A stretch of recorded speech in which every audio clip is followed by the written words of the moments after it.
There was a time when everything was quiet, except the sound of my phone lighting up with your name, back when the world between us felt simple, like two people walking toward the same horizon without realizing the storm already building behind it. And then something shifted.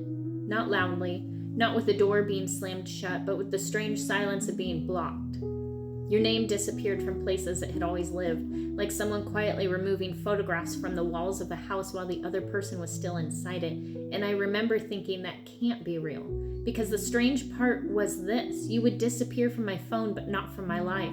You still block me for the performance of it, for someone else's peace of mind, for a story that looks cleaner from the outside, and then you unblock me again like nothing had happened, like the door had never been closed, like I hadn't stood there with my hand on the handle wondering why. And when we were face to face, you aren't cruel. You are soft, still kind, still careful with me, still speaking to me like I matter, and I hate you for that. Because kindness after confusion feels like someone gently pressing on a bruise, so I shut down. I go cold in the places where I used to be warm. You try to speak and I build walls. You try to stay gentle and I sharpen my silence into something that could cut.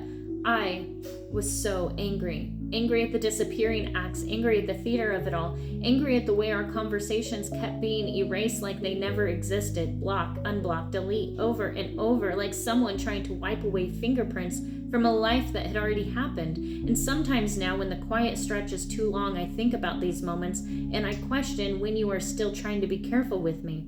And I wish I could step back into one of them just for a second, just long enough to say, I see that you're trying. Thank you for being kind. But then the other voice rises, the one that still stands in the middle of the wreckage with its arms crossed, looking at everything broken. And it asks the only question that ever really mattered. What was that, though?